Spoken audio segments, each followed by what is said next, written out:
What's going on, everybody? This is Alex for the EOT News Flash with a quick reminder that we are now being sponsored by FlipsideGaming.com. Be sure to check them out for all of your Magic the Gathering needs, and be sure to use promo code EOT Newsflash at checkout for 10% off your order. Now let's get to the show.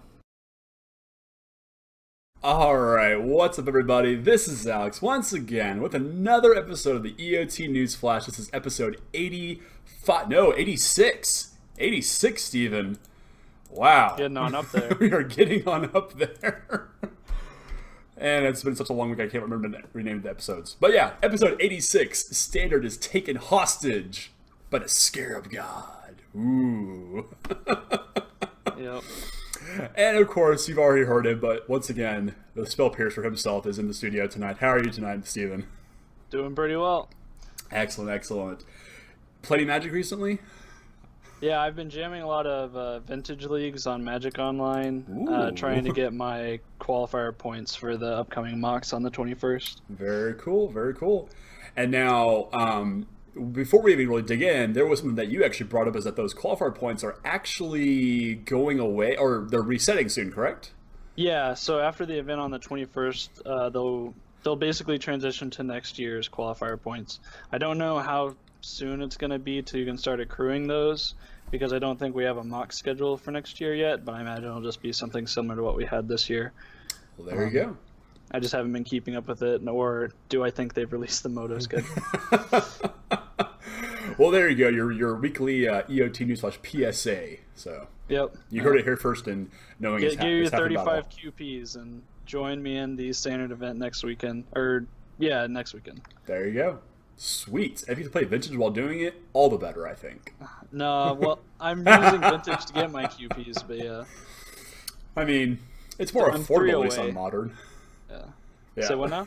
Well, I was just saying, Vintage is at least more affordable than it is in paper, so there's that. Well, Vintage is cheaper on Magic Online than some Modern decks, which I find hilarious. Or at least the deck I like to play. I play the Perfect Storm, and it's just about 400 ticks. That's not terrible. But I just rent it all, so it's pretty good. That's not terrible.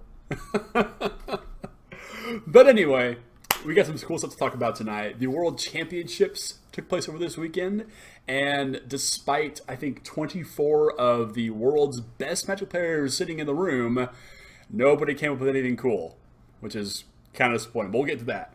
And we also, the blue-black control deck was kind of new. Yeah, to be fair. Yeah, I could see that. But beside that, nobody broke out with a cool pirate deck or anything that I thought was just when I think of World Championship caliber players, I think of new archetypes blossoming. Anything off the beaten path. I think that's where you're going to see it. Or at the Pro Tour, maybe they're just keeping these under wraps for a while. But it's just interesting that this is the format we got was far more underwhelming than I thought was expecting it to be. Well, once we get to it, I'll kind of explain why I think it was kept to the 3 decks.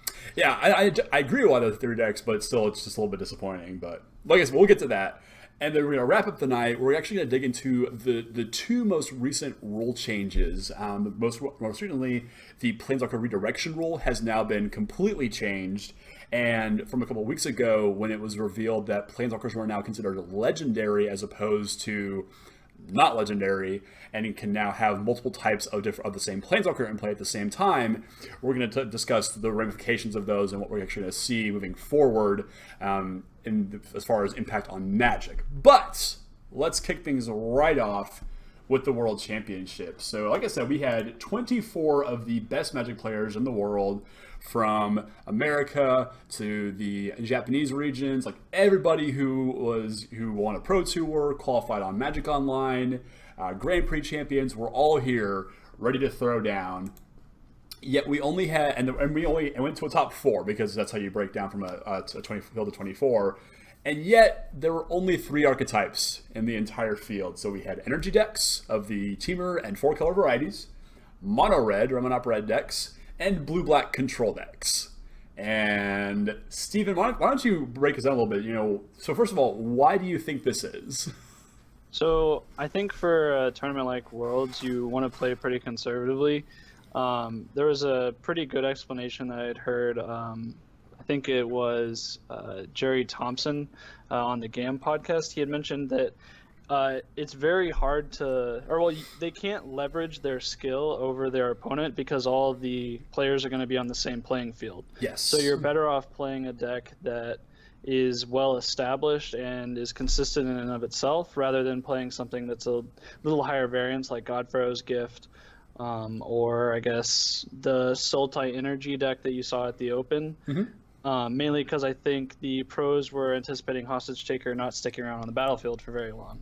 So, I mean, and it's kind of apparent with Teamer and Mono Red. Both of those have, deal 3 damage effects that can easily handle Hostage Taker. So, I think that's kind of why you didn't actually see a single Hostage Taker in the tournament. Yeah, I don't know if they're in the sideboard. I didn't check. But, I just did a quick search. There was not a single Hostage Taker registered, at least not in the standard. They might have shown up in the draft, but not a single Hostage Taker was registered this weekend for standard at the World Championships, which is amazing. Yeah, it's pretty interesting based on what we saw at the Open the week prior. Yeah, which was everywhere. I think it makes sense because as far as what I've heard from the teams that were testing, I mean, on Jerry Thompson's podcast, he said that they broke into about like 3 to 5 players, and so that's why you have these 3 archetypes, is because about 2 teams, or sorry, there were 2 teams on each variant. So you had the blue-black control players, the mono-red, and then you had the teamer. So whenever you look at like Peach Garden Oath, they did the teamer without a Scarab God and instead played Confiscation's Coup. So their mana's a little bit better, and they're able to play the traditional teamer plan rather than relying on the Scarab God to steal games from their opponent's creatures. And then also they all played decks that were good against mono-red, or they played mono-red. Yeah. So. And Mono Red definitely, I think, underperformed this weekend, just by looking at the results of it. There was one outlier in terms of Mono Red. People were calling it Treasure Red, and it was a deck kind of relying on Captain Lannery Storm and Wily Goblin to generate these little pieces of treasure to cheat out the mana curve. So playing Glorybringer maybe a turn or 2 early, or playing Hazard a turn or 2 early. Do you see that as a possible way that Mono Red can go to improve its standing in the metagame right now, or is this more of like a one-off kind of flash in the pan effect, do you think? So I think it'll just kind of depend on your local metagame. If you have a lot of the teamer decks, I think being ahead helps you out because you're able to apply more pressure, or you can play more threats. Because the hardest thing for teamer to deal with out of mono red is whenever they have multiple 1-drops, or they can just start nailing multiple threats in the same turn. Yeah. So I think if mono red's looking to improve its matchup on teamer, which I don't think Mono Red has that good of a matchup against Teamer, mainly because you have Whirler Virtuosos to get in the way. Yeah. Long Tusk Cubs can become 4/4s and cause problems. And, I mean, even Servant of the Conduit is fine chump blocking after you've played your 4-mana spell on turn 3. So I think Mono Red might transition to that, but I don't think it's necessary. I think they can just stay the same consistent, I'm going to beat face as fast as possible and just kind of go from there, because I think it needs to be the spells variety in order to beat the blue-white approach deck, which it also has a bad matchup, but the spells give you a more breathing room in the late game, as your top decks are better against their Settle the Wreckage and Fumigates. Yeah, most definitely. And like, we didn't see a whole lot of mono red last weekend the weekend before last, actually, at the SCG Open, where we basically saw no mono red show up. Not no mono red, but very little mono red. So I definitely think that you're definitely onto something there. And keep in mind, for week 1, they're not going to put your typical decks on the camera because they want you to see the new cards. Exactly. So you'll buy them. Yeah. So that's why you didn't see. Don't believe the hype, kids. Don't believe it. Don't buy Hostage Taker at $15 a pop. No, I actually think that card's pretty good. It is, yeah. Don't buy Scarab God Go, though. That card's too expensive. I mean, hey, if you want to do well, I think Scarab God's a pretty key component to blue-black. Yeah, and let's talk about blue-black. So this was kind of the breakout deck of the tournament. We've seen little murmurings of control decks as of late. We saw a little bit of blue-white approach. Shota Yasuoka showed up with Grixis control to this tournament. But the story of the the tournament, I think, were these blue-black control decks that people like Joshua Utter-Layton, Jerry Thompson, Kevin Chu ended up playing, or Kelvin Chu, which are basically just, it's a Gear Hulk and Scarab God deck backed up by a whole bunch of instants and sorceries, and Search for Azcanta, which has become probably one of the most talked about cards in these blue decks. So what do you like about these blue-black control decks here, Steven? So I think it's really interesting that for the majority of this deck, you have to answer things as soon as they're presented. There's no sweeper. There's no real way to tidy up the board. You don't have your Henny's expertise or anything like that, mainly because it's not good against Teamer and it'd only be good against mono red. Exactly. So it's too high risk, high reward to be putting it in your main deck. So that's why they're doing the more traditional, like Fatal Push. They upped the number of disallows and Essence Scatters, and then they went into Vraska's Contempt to make sure that if they did allow something to stick, they'd be able to get rid of it on a one-for-one basis later on. So the problematic cards for them would probably be something like a Whirler Virtuoso if they're not able to counter that. They can just Teamer can just dump all its excess energy into throwing out a Whirler, but then they also have to hit faster than a Scarab God, because from what Jerry Thompson said, the key against Teamer is just playing Scarab God turn 5. And then just killing them with it. Yeah, just using their own creatures against them. Yeah, I could totally get behind that. A couple of the cards that stuck out to me, at least, as far as these blue-black decks go, obviously Search for Azcanta is really powerful. Vraska's Contempt, like you mentioned, is a really sweet answer to a lot of the problematic cards. In the mirror, it takes care of Scarab God. In mono-red decks, it takes care of Hazaret, and just makes complete sense. I like seeing, I think it's Essence Extraction, which is the 1 black instant, deal 3, gain 3 to a creature, which is, I think, perfect for the decks like this that typically have a hard time of keeping their life total high. But a deck like this, I really don't think can exist outside of a very contained metagame like the World Championship. So this is not something that I would take to FNM or a Star City Games Open or a Grand Prix. Are you kind of in the same camp here, Steven? Yeah, so it's kind of one of the problems with Control in general is you don't know how to tune it for the metagame that you're going to experience at your tournament. So the nice thing about Worlds is since they broke into their teams, and some of the players are predictable, like Shota Yasuoko is most likely always going to play a Control deck. So the pros leveraged their previous experience with the other pros, kind of figured out like a potential of what the decks, what they could be on. Like, for instance, I know that Jerry had pegged Peach Garden Oath on Teamer, most likely, and he had gone through the list of the other players, and he had actually, written down, this is what we're expecting to see, and, that's how that influenced their deck decision. Yeah. And I think that's, if it's predictable, yeah, a Control deck is great. If it's an unknown meta, a Control deck is a little bit riskier. Something like Teamer is just going to be more reliable because it has answers for almost everything. Yeah, and that's definitely one of the appeals of a tournament like this, where you get to see literally the best minds in Magic go against each other, and that's kind of leads to my, I guess, sort of dissatisfaction with the end result. It's great that Huey Jensen won with Team Energy. That's fantastic. He's a fantastic player. But I would like to think that when you've got such in-depth knowledge of the other players and you've tested with, upwards of, half of the field in some cases, you would get some cases where you might have a really cool deck that they identify, Team Energy is a really popular deck, but here's a deck that can beat it consistently, that they can just break out with for one weekend and then just put it away forever. So go ahead. Yeah, go ahead. Yeah, I think that is the blue-black Control deck, because the Control deck that we had before was blue-white approach. Yeah. And from what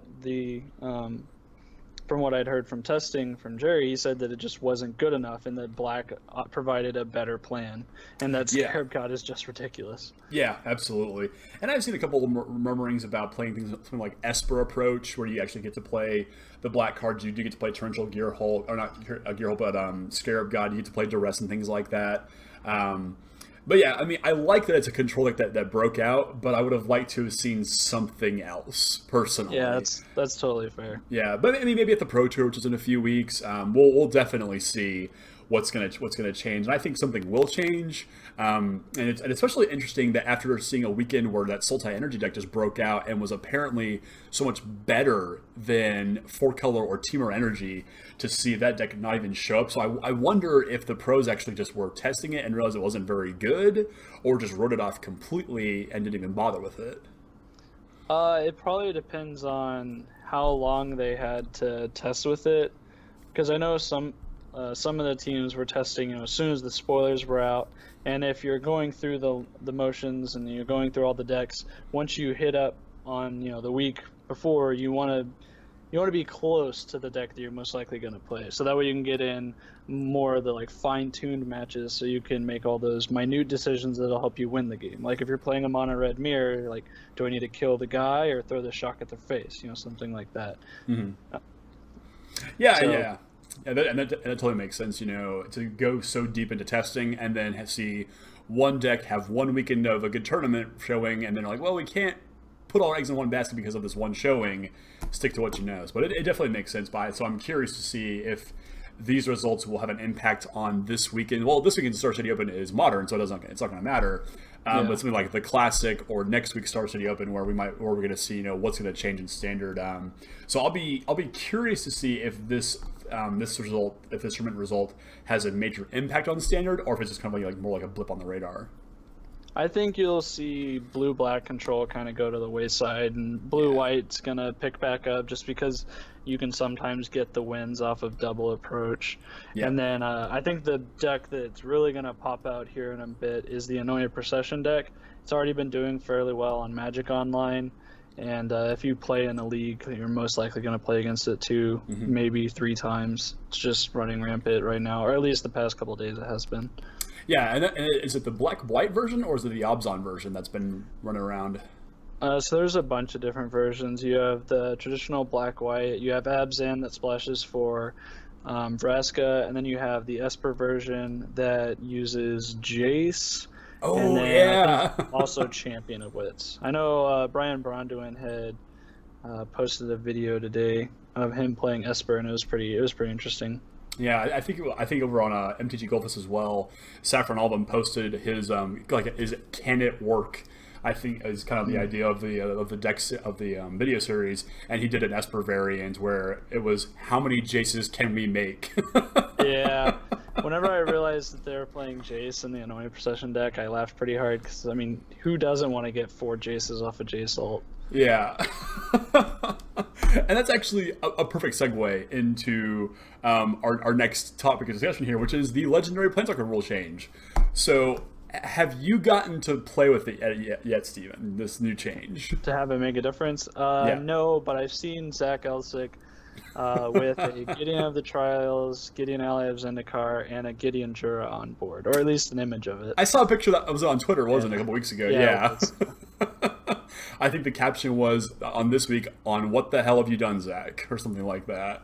Yeah.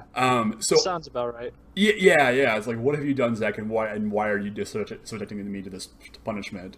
So I got to pull it off for I was playing, against my girlfriend. We're still learning Magic, and I finally got to play the Jace that we opened at the pre-release. It's been in the deck that I've been playing with for, I guess, how many weeks now? 3 weeks now, and it's finally shown up. And I'm like, okay, finally. So turn 3, I played it, and she looked at it, and I was like, well, what the hell does that thing do? And I showed her, and she's like, okay, that makes sense. And I'm like, okay, she's ignoring it. Let's see what we can do.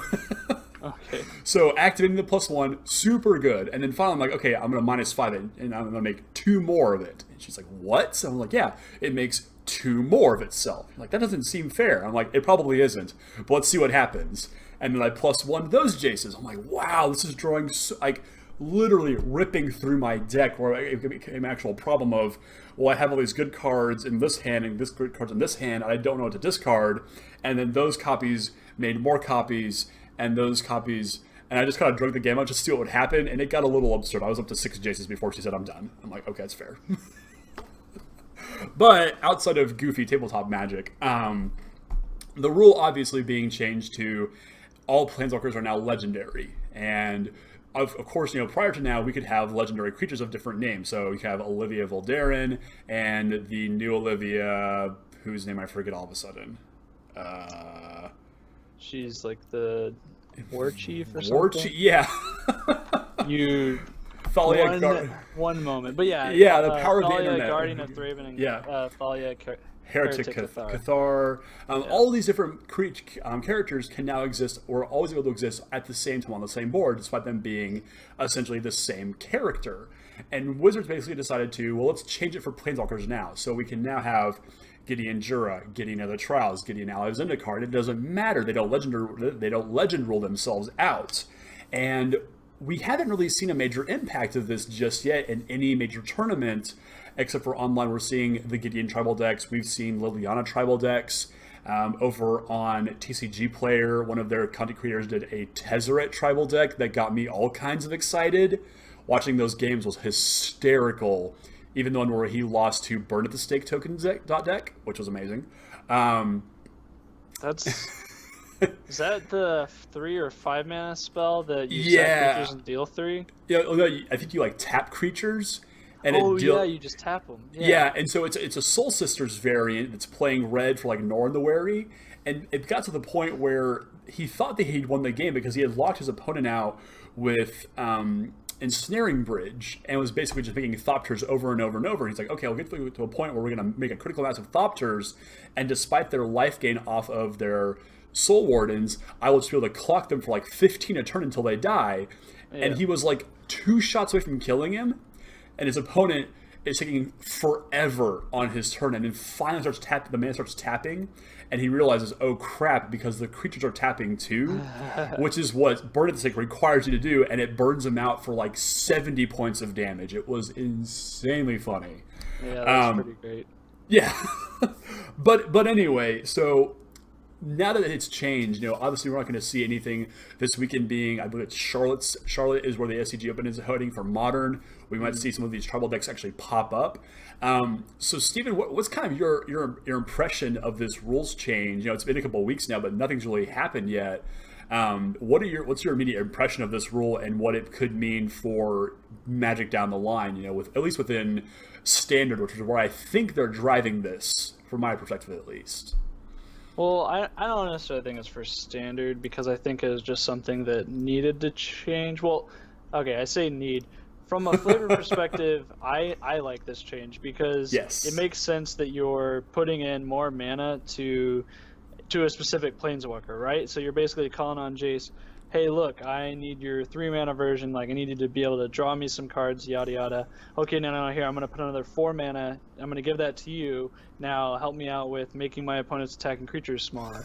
Okay, now you got that. All right, now I'm going to give you 5 mana, and I want you to mill that guy for 10. And so it's you've put this investment into this Planeswalker, right? And it totally makes sense it's yeah, okay, you've unlocked more abilities. Why not? So I think it's pretty cool. That is the most brilliant explanation I've heard of it so far. Okay. That's it. The show's over, guys. That's it. That's all we need to hear. I guess so. But let's do it again next week. We're done. We're done. Well, that's the whole idea of the Planeswalker change. Yeah, just play them again. Exactly. And then you cast Time Warp, and you just do it a million more times. It's fantastic. You're out of control. Yeah. No, but that makes so much sense to think about it in that context. So do you see this having a dramatic impact on Standard moving forward? I've heard some people talking about how we're going back to Dominaria and how there is this function of time travel being in play there. So we might see versions of Planeswalkers fighting against former versions of themselves. Maybe. I mean, isn't Teferi from Dominaria? Oh man, I'm not fully versed in. We need Justin here for this. Yeah, we need Justin. And his encyclopedic knowledge. So I don't think we'll actually ever get enough Planeswalkers in Standard for this to make that big of an impact, unless they downshifted a couple Planeswalkers to rare. But I don't imagine those Planeswalkers would be very powerful. I don't know. I mean, I think it'd be cool, but I think the majority of this impact is just going to be in the Eternal formats. Like being able to play Jund with Liliana the Last Hope and Liliana the Veil at the same time is going to be really powerful. So good. You can have even, Jace Friend's Prodigy, flip him, and you can have one of the other Jaces like Architect of Thought in play, and I think that'd also be pretty powerful. I mean, who doesn't want to give -3, to an attacking creature and then -1 to all the rest? Like that's pretty great. I mean, you like even further and have Friend's Prodigy and Mind Sculptor in Vintage. I mean, or Legacy, yeah. Or Legacy too. Place, yeah. Yeah, I mean, it's such a cool rules change. I mean, I remember when the Legendary rule changed that you could have each player could have a Planeswalker of the same name on their board, which was a massive improvement. I thought, playing Baby Jace to kill their Mind Sculptor always felt like a feel bad, but then it just turned into like the actual Jace wars. Architect on Architect, Elspeth on Elspeth. And I think this is a really great natural evolution of what Planeswalkers are doing. But I had to ask the question, is there a negative to having this rule in place? I don't think so, other than the fact that a couple random cards for Legacy just got a million times better. Oh, I guess and for Commander too. Like you have Captain Sisse. 2 white-green. She can tap to search for any legendary permanent. Yep. So yes, you can go get your Gaia's Cradle, your now Planeswalkers, and all your legendary creatures that you were gonna probably go get anyway. And so it boosts those decks up a little bit, but I don't really think they're looking for, the commander changes, or if something gets too broken, they'll go ahead and take her out. But as it stands, I don't think Captain Sisse is overpowered. No, I mean that's a commander only card.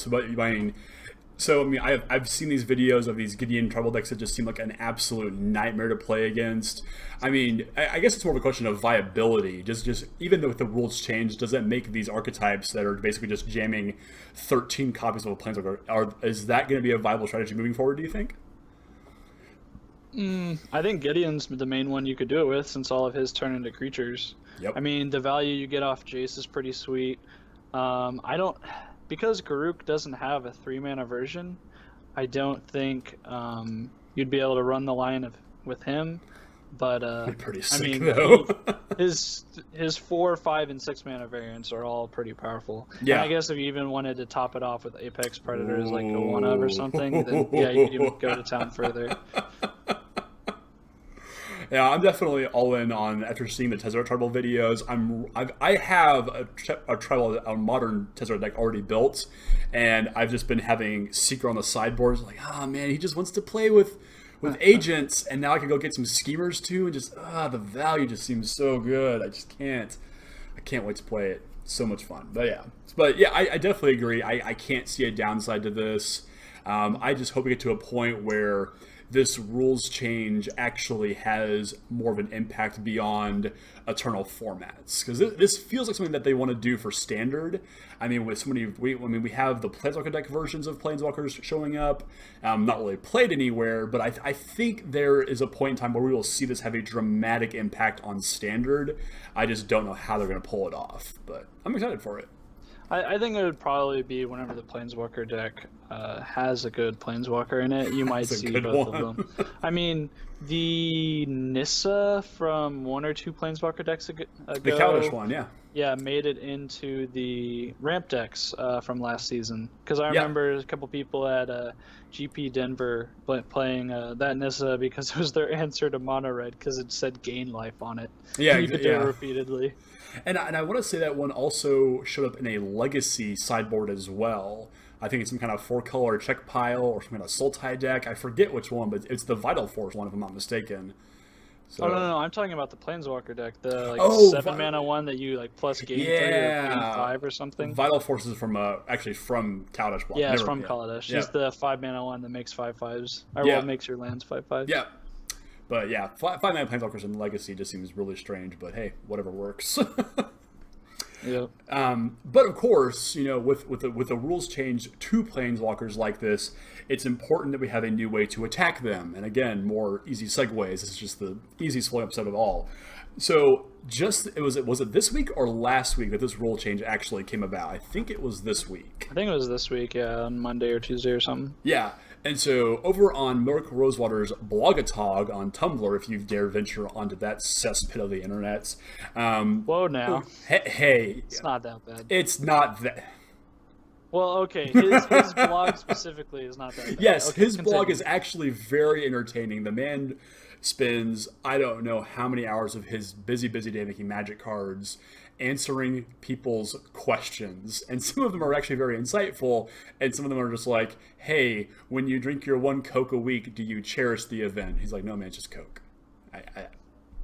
Whatever. Anyway, so the changes that has happened also to Planeswalkers that originally, if you wanted to say lightning bolt your opponent's Gideon, you would say, I'm going to cast a lightning bolt targeting you and redirect it to Gideon. That's just how these things worked. Now I was misclicked. What's that? Said here I was hoping they misclicked. Sometimes they do. Sometimes they do. We can be so lucky.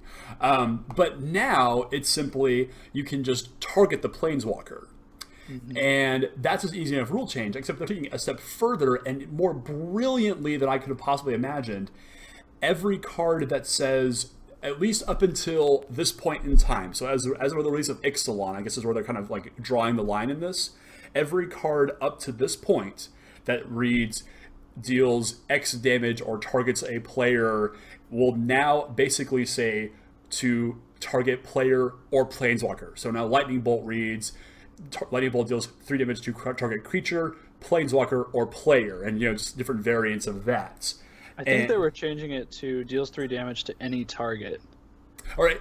Yeah, I think because that encompasses all 3. Everything. So I think it's like on a case by case basis.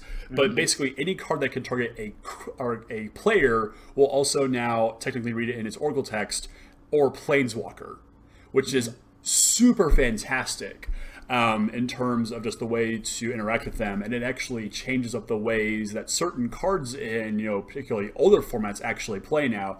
Things like Leyline of Sanctity coming to mind immediately. Steven's pouring one out for Leyline there. Yeah, slight nerf. Yeah. So what's your initial thoughts on this rules change here, Steven? So I think it's pretty cool. I don't think it was forecasted with Hour of Devastation as far as the card, but I think it's pretty neat to be able to see the progression of what spells I think are appropriate to target creatures, what are supposed to be able to target players, like Open Fire being a 3-mana limited thing that can target a player or creature, whereas now they could probably make an Open Fire that's 2 mana that's creature or Planeswalker, and they'd feel okay doing that for a limited environment. Yeah, definitely. Yeah, I totally agree with that, actually. I've seen some people that have just like taken it completely out of context and really started saying, well, with every card that you cast that's older than as of now, you need to have a judge in place to call for rules text. Like, what does this card actually say? And I think that they're just overcomplicating things here. Because I don't think Wizards is going to go through and pick and choose which ones do say player or Planeswalker or just player or just Planeswalker. Like, I don't think they're going to go that far. And do you think the same thing here, Stephen? If they do, I'm sure they'll... Well, I hope they make it very apparent as to which ones are going to be like that. Because I could kind of see something like Searing Blaze, for instance, being creature and player and not include Planeswalker. But I imagine they just go ahead and say, player or Planeswalker in that. Yeah. Because there's really, I think, no reason not to. But flavorfully, maybe, I don't know. Yeah. No, a card that just came into mind that I actually play quite a bit of, and I've played it incorrectly before this rules change now, is Electrolyze. I've wanted to go, okay, I'll deal 1 to you and 1 to your Liliana, and I'll draw a card. By my understanding, that now actually works, correct? It depends on what the wording of Electrolyze is, but yeah, most likely it'd be able to work. Yeah. If it's deal 2 damage split between any 2 targets, then yeah, that'd work. Yeah, so let's look at that really quickly here. I don't know, have they done the errata for this? I didn't know when this change was actually being implemented. I don't think they have just yet. So yeah, Electrolyze deals 2 damage divided as you choose amongst 1 or 2 target creature and or players. Okay. So this would technically read creatures and or players and or planeswalkers. Yeah, Would be my guess. They'd probably just simplify it to the any targets again, like split how you choose amongst any 1 or 2 targets. Yeah, and I can totally get behind that. That makes a lot of sense. A rules change like this, it makes, for one, it just simplifies things. When I was, again, back to, teaching my girlfriend how to play and telling her, and she asked me the very obvious question, well, how do I kill a planeswalker? And I'm like, well, you just attack it. And I explained, this is how you would say that. And she was like, that's so complicated. Why can't I just say, I'm going to attack Jace? I'm like, well, technically that's what you're doing. But in the official rules text, you have to say that you're attacking me with a redirection to Jace. And she's like, that's dumb. I'm like, it absolutely is dumb. And many things that she says just make me rethink what does and doesn't make sense in Magic. It's fantastic. Well, I mean, you're getting to experience the new player perspective of Magic, from a veteran perspective, if that makes sense. Oh, it makes 100% sense. So you have your shortcuts, but she doesn't understand those shortcuts, so it's just something that you're going to have to bring her up to speed on. Yep. And in that process, you're going to be like, oh yeah, that doesn't really make sense now, does it? Yeah. Yeah, teaching her Modern next. That's going to be an interesting conversation. Well, these 3 lands, when they're play at the same time, generate 7 mana. Yeah. Oh, and this one can produce 2, but only for a specific type. Exactly. You see this colorless land over here? Well, sometimes it can produce any color, and then you can't counter it too. Oh, and then this land over here, way over here, you can sack it to draw a card. Yeah. It'll be fun. This is either the best idea I've ever had or the worst idea, or somewhere in between. Everyone's got to get introduced to the older formats eventually. Yeah, maybe worst best idea or best worst idea. I don't know. Well, I'll report back later how that goes. But yeah, like I said, this is such an intuitive sort of thing, and I'm glad that they're finally instituting it now. When Planeswalkers have become not that they haven't been an integral part of the game over the past couple of years, but we're finally getting to the point where we're seeing spells that are directly targeting them. Things like Vraska's Contempt, Hero's Downfall. What else am I missing here? That just Our Devastation. Yeah, Our Devastation, the card that you mentioned actually. Yeah, that specifically are targeting Planeswalkers, and now that we've gotten. Yeah, referencing, yeah. Power doesn't target. Yes, it doesn't, which is you have so protection good. From red, you won't be dealt the damage, but you still see it. Yeah, and it's such an obvious evolution, much like the legendary rules change has been. Now we have this rules change where it's so obvious as Magic evolves and the cards that we have access to, the rules need to evolve with it, and this is such an obvious one that I'm kind of surprised it took them. I mean, when did Planeswalkers get introduced? What, Lorwyn? How long ago was Lorwyn? Well, I think the thing with the Planeswalkers is they didn't expect them to catch on like they did, or at least that's what I heard, I think, from Mark Rosewater's Tumblr, or I believe something podcasts. To that effect, yeah. But yeah, it was just, if they would have known it was going to be that big, they probably would have started at this from the get-go. Yeah, most they're just kind of cleaning things up now. Yeah, absolutely, and I think just overly to not overly simplify, but just to simplify the rules in general of how these things interact. Because if I mean, back to the girlfriend example, I show her this Planeswalker thing, and it's like, what the hell is that? These are amazing. And your feelings on Planeswalkers notwithstanding, I know plenty of people absolutely despise them and don't think they should be part of the game, and I completely disagree with that sentiment because I think they're amazing, and I know, Stephen, that you're kind of in that same camp. I mean, you love a good Jace. Well, I mean, it's just the more types of cards you have access to, the more solutions you have to the puzzle of reducing your opponent's life to 0, right? Yes. Yeah, and I think this rules change simplifies the ways to interact with them because it's not completely intuitive all the time, and I think rules changes like this are 100% positive, and I can see no downside. Interactions of the old cards notwithstanding, who cares about that as far as Wizards concerned? They're more interested. Commander players care. Well, Commander's players care, but they are a scary breed of Magic players. I guess that's one way to put it, but I would say. Yeah, okay, sure. Yeah, I mean, I enjoy getting Commander, and when I'm in that headspace, I'm a scary individual. Nothing good comes of playing Commander with Alex. No, just no.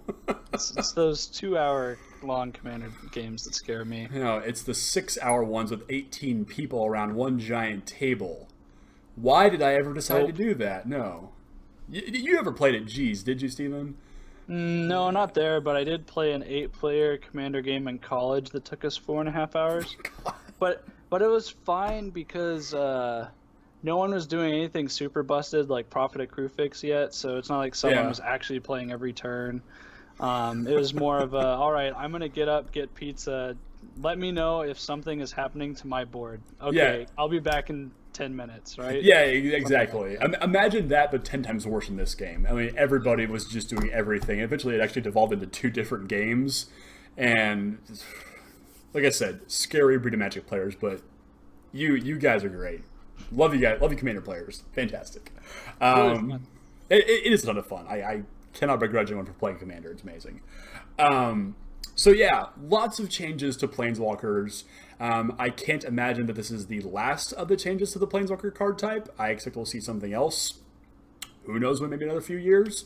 But I truly believe that everything that Wizards is doing to make the game easier to play is just always good. 100%.